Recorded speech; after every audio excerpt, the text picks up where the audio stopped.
नाज़रीन, एक दफ़ा फिर से सऊदी अरब ने जी पाकिस्तान को धोखा दिया और इसके साथ साथ ये कहें कि कोई लोन नहीं दिया बल्कि उल्टा एक लंबा दिलासा दे दिया कि जी आपके मुल्क में हम 5 अरब रुपए की इन्वेस्टमेंट लेके आएंगे। पाकिस्तान के प्राइम मिनिस्टर शहबाज शरीफ सऊदी अरेबिया के दौरे पर हैं। उन्होंने वहां जाकर एक बार फिर से सऊदी अरेबिया से मदद मांगी, लेकिन इस बार सऊदी अरेबिया ने पाकिस्तान को कर्जा देने से साफ साफ मना कर दिया। सऊदी अरेबिया ने कहा कि हम आपको कर्जा तो नहीं दे सकते, लेकिन पाकिस्तान में $5 बिलियन की इन्वेस्टमेंट ज़रूर कर सकते हैं।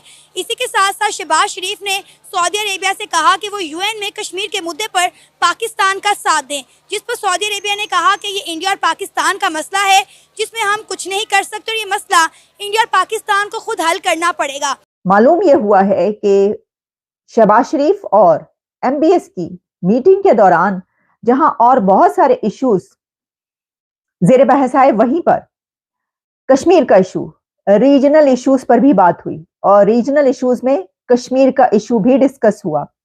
और कश्मीर के इशू पर मोहम्मद बिन सलमान का कहना यह था कि पाकिस्तान और इंडिया को डायलॉग करना चाहिए। उन्होंने बार बार पाकिस्तान और इंडिया के डायलॉग पर स्ट्रेस किया है और ये वो स्टैंड है जो कि इंडिया ये कहता है कि ये एक बायलैटरल इशू है। तो इससे पता ये चलता है कि कश्मीर के इशू पर सऊदी अरेबिया ने पाकिस्तान को डिच कर दिया। तो सऊदी अरब और पाकिस्तान के बड़े इंपॉर्टेंट ताल्लुकात हैं, लेकिन वज़ीर-ए-आज़म नरेंद्र मोदी ने जो मिडल ईस्ट के साथ जो ताल्लुकात को हमवार किया पिछले 8-10 सालों में, पर्टिकुलरली 5 सालों में, उसमें जारी बात है पाकिस्तान की वो जो स्पेस थी वो कम हो गई। थोड़ा अर्सा पहले हमें ये बताया गया था जब पाकिस्तान के साबिक़ केयर टेकर प्राइम मिनिस्टर गए UAE और सऊदी अरेबिया, और हमें बताया गया $50 अरब की इन्वेस्टमेंट आ रही है। अभी वज़ीर-ए-आज़म सऊदी अरब से होके आ गए हैं और उनकी मोहम्मद बिन सलमान साहब से मुलाकात भी हुई है। वो पता चला है वो $5 अरब हो गई है। वो 50 से 0 हटा दिया, पीछे 5 रह गया। बात तो इंडिया जो है इस टाइम कर रहा है तरक्की, और वो उसने डैम बना लिए, अपने मुल्क में काफ़ी तरक्की कर ली, तो वो उससे भीख नहीं मांगता। और ये जाते हैं यहाँ पर जो वज़ीर-ए-आज़म बनता है वो उठ के कभी अमेरिका चला जाता है, कभी सऊदीया चला जाता है, इमदाद लेते हैं, खा जाते हैं, पाकिस्तान के लिए कुछ नहीं करते। तो इन जैसों के लिए भी ऐसे ही होना है ना। अभी उन्होंने ये डिमांड रख दी है इंडिया के साथ दोस्ती करो, और ये दोस्ती कर रहे हैं, वो दोस्ती नहीं करना चाह रहा, और सऊदी अरब इनको इमदाद नहीं दे रहा। ये जगह इनकी कीवी इनके आगे आती हैं। जो वज़ीर-ए-आज़म बने, इमरान खान बना, उन्होंने भी जगह जगह जाके मांगा लिया, ये भी बने, इन्होंने भी जाके मांगा लिया, लेकिन अवाम के लिए कुछ नहीं किया। बिल्कुल, अवाम आज भी भूखे मर रहे हैं, लोग सड़कों में फट्टे लगा रहे हैं, उनको फट्टे नहीं लगाने दे रहे। राशन बांटना था, राशन ही लोगों को मिला।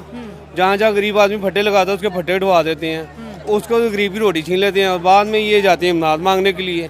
लेकिन ये है जो है इंडिया दोस्ती नहीं करेगा और ना सऊदी अरब इनको इमदाद देगा। अच्छी बात है, होना ही ऐसा चाहिए। सऊदी अरब ना इमदाद दे, क्योंकि इमदाद आती इनके जेबों में जाती है, पाकिस्तान को कुछ नहीं मिलता, पाकिस्तानी अवाम को कुछ नहीं मिलता। सर, इंडिया ने पाकिस्तान को इतना पीछे छोड़ दिया है कि सियासी तौर पे अगर हम डिस्कशन करें तो इंडिया की बात तो सब सुन लेंगे, पाकिस्तान की बात कोई सुन ही नहीं रहा। कश्मीर एक दुनिया का मसला था, उसको अब इंडिया और वो सारी दुनिया कहती है आपस में आप हल करो, हम कोई बात नहीं करना चाहते। तो सियासी तौर पर कितने वीक हो गए हम? काफ़ी वीक हो गए हैं। वो यही वजूहात है, अपनी अवाम के साथ ये सही चलते ही नहीं है, तो इनकी कौन सुनेगा? ये अवाम के साथ भी सुने ना, अवाम इतनी रोती पिटती उसकी तो सुनते नहीं है, अपनी सुनाने बाहर के मुल्क चले जाते हैं, तो फिर वो इनकी कहाँ सुनेंगे? ये अल्लाह ताला की तरफ से ही है।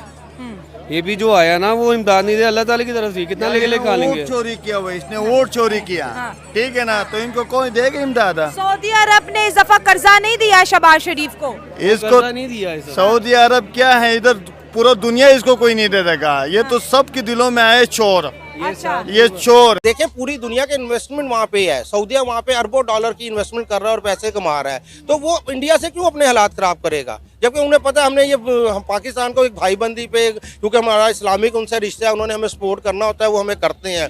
तो लेकिन वो अपनी एक इस्लामिक मोहब्बत की वजह से करते हैं, लेकिन जब दो स्टेट आपस में डील करती हैं वो म्यूचुअल इंटरेस्ट के ऊपर करती हैं। जब तक आपका म्यूचुअल इंटरेस्ट नहीं होगा, इंडिया से उनको बेनिफिट है, वहाँ अरबों खरबों रुपए की इन्वेस्टमेंट है, वहाँ के इन्वेस्टर आते हैं, इन्वेस्ट करते हैं, पैसा कमाते हैं। तो उनकी खारजा पॉलिसीज जो हैं इंडिया की, वो बहुत ज़्यादा फेवरेबल हैं आपस में, उनके आपस में रिलेशन बहुत अच्छे हैं। और दूसरी चीज़ ये कि कश्मीर का जो इशू है, मैं ये समझता हूँ कि हम लोग कश्मीर का इशू खुद ही हल ही नहीं करना चाहते। ठीक है, लास्ट 75 ईयर से इसको हमने बोन ऑफ कंटेंशन बना के रखा हुआ है। इसकी वजह से मैं ये समझता हूँ कि दोनों मुल्क की पॉलिटिक्स जो हैं वो इसके ऊपर की जाती हैं। ना वो चाहते हैं कि इसका सोल्यूशन हो, ना वो चाहते हैं इनकी पॉलिटिक्स जो है वो ख़त्म हो। जब से MBS मोहम्मद बिन सलमान आया है, उसने एक स्ट्रेटजी बनाई हुई है और कुछ ममालिक के साथ उसने अपने बहुत अच्छे ताल्लुकात रखे हैं और कई जगह उसका इस वक्त अमल दखल भी है। आपने शायद देखा हो MBS ने आने के बाद बहुत ज़्यादा इन्वेस्टमेंट जो है वो मीडिया में भी की हुई है। उसके कई ऐसी जगहों पे कई ममालिक में इस टाइम उसके अपने मीडिया हाउसेस भी चल रहे हैं। तो MBS की एक अपनी स्ट्रेटजी है, वो उस हिसाब से देखता है। इस टाइम पाकिस्तान उनके लिए कोई फ़ायदेमंद सूरत हाल के तौर पे तो उनके सामने नहीं आ रहा। इंडिया चाहता है कि ये मसला हल हो, क्योंकि उसकी रीज़न ये है कि वो उसकी इकॉनमी फ्लोरिश कर रही है, वो अफोर्ड ही नहीं कर सकता किसी से जंग। क्योंकि बाद जगह आपको खाने को मिल रहा है, आप लग्जरी गाड़ी में फिर रही हैं, आपको फैसिलिटीज़ मिल रही हैं, तो आप किसी भूखे नंगे के गल पड़ के क्यों अपने लेंगी? वो आपका बाल नोचेगा, आपकी गाड़ी का शीशा तोड़ देगा, तो आप तो वाइड करेंगे। इमरान खान के दौरे हुकूमत में भी उन्होंने इन्वेस्टमेंट की बात की थी। वो $3 अरब की आई थिंक बात थी कि तब उन्होंने कहा था कि हम $3 अरब की पाकिस्तान में इन्वेस्टमेंट करेंगे। लेकिन अभी तक पाकिस्तान में कोई इन्वेस्टमेंट करता हुआ दिखाई नहीं दे रहा, चाहे वो इंटरनेशनल कोई इन्वेस्टर हो या नेशनल हो। सब इस वक्त पाकिस्तान की सूरत हाल से काफ़ी हद तक तंग आए हुए हैं और जो इन्वेस्टर्स ऑलरेडी यहाँ पर इन्वेस्ट कर रहे थे वो भी यहाँ से अपनी इन्वेस्टमेंट निकाल के वियतनाम, बांग्लादेश जैसे ममालिक में जाकर। शहबाज शरीफ और MBS की मीटिंग के दौरान जहां और बहुत सारे इश्यूज जेर बहस आए, वहीं पर कश्मीर का इशू, रीजनल इश्यूज पर भी बात हुई और रीजनल इश्यूज में कश्मीर का इशू भी डिस्कस हुआ। और कश्मीर के इशू पर मोहम्मद बिन सलमान का कहना यह था कि पाकिस्तान और इंडिया को डायलॉग करना चाहिए। उन्होंने बार बार पाकिस्तान और इंडिया के डायलॉग पर स्ट्रेस किया है और ये वो स्टैंड है जो कि इंडिया ये कहता है कि ये एक बायलैटरल इशू है। तो इससे पता ये चलता है कि कश्मीर के इशू पर सऊदी अरेबिया ने पाकिस्तान को डिच कर दिया। पाकिस्तान की बात जो है वहां पर नहीं मानी गई। इसकी वजह यह है कि शहबाज शरीफ साहब ने, जाहिर है ये तो नहीं उन्हें कहा होगा ना, उन्हें ये जो पाकिस्तान है उसकी तरफ से, शहबाज शरीफ साहब की तरफ से यही सवाल वहां पर किया गया होगा उनके सामने कि देखिए इंडिया को कहिए कि कश्मीर का जो इशू है उसके ऊपर जो करारदादें हैं UN की और वो। लेकिन इस मीटिंग में सऊदी अरेबिया की तरफ से, मोहम्मद बिन सलमान की तरफ से, UNSC, यूनाइटेड नेशंस की रेजोल्यूशंस की कोई बात नहीं की गई। जो स्टैंड पाकिस्तान का है, पाकिस्तान का तो देखिए वो स्टैंड है ना कि ये जो रेजोल्यूशन है यूनाइटेड नेशंस की रेजोल्यूशंस के हिसाब से ये किया जाए, UNSC में मामला लेकर जाएं, ये किया जाए, जो हमारा हमेशा से जो एक स्टैंड पाकिस्तान का रहा है। इंडिया का न्यू दिल्ली का जो स्टैंड है उसको रिपीट किया है, उसको सेकंड किया है मोहम्मद बिन सलमान MBS की इस स्टेटमेंट ने कि पाकिस्तान और इंडिया के बीच के जो डिस्प्यूट्स हैं उसको डायलॉग के जरिए हल किया जाए। तो उन्होंने UNSC का नाम नहीं लिया, उन्होंने यूनाइटेड नेशंस का नाम नहीं लिया, उन्होंने तो मतलब एक छुट्टी करा दी। अगर देखा जाए तो उन्होंने साफ साफ ये कह दिया कि भाई ये आप जो है इसके ऊपर अपना वो अब चेंज करें। इसकी वजह देखिए, साफ साफ बात है। मैंने आपको पहले ये कहा था, आप मेरा जरा पिछला प्रोग्राम उठाकर देखिए, शहबाज शरीफ जब वहां पर गए और मैंने कहा कि ये पाकिस्तान के प्राइम मिनिस्टर वहां पर गए हैं, ये सारी बातचीत होगी और यकीनन ये बात भी होगी। तो उन्होंने वो जो बात की है या नहीं की, यानी हो सकता है कि वो भी बात की हो कि इंडिया की तरफ से तो देखें राजनाथ सिंह साहब ने कहा कि घुस के मारेंगे, तो उसके ऊपर भी फिर उन्होंने इसका मतलब है कोई जवाब नहीं दिया।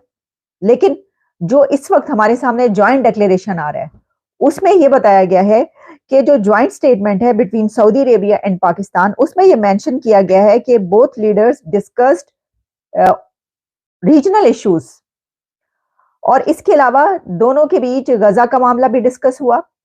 शहबाज शरीफ और मोहम्मद बिन सलमान के बीच फलस्तीन के मामला, इस वक्त जो दुनिया में चल रहा है, जो जंगें चल रही हैं, उसके ऊपर भी डिस्कशन हुई। लेकिन उसमें रीजनल इश्यूज भी इंक्लूड किए गए और रीजनल इश्यूज में पाकिस्तान और इंडिया की बात भी की गई। और पाकिस्तान और इंडिया के बीच के जो इश्यूज हैं, कश्मीर इशू, उसके ऊपर जो स्टेटमेंट है वो ये बता रही है कि उसमें कहा गया कि दोनों कंट्रीज जो हैं वो इसको डायलॉग के जरिए हल करें।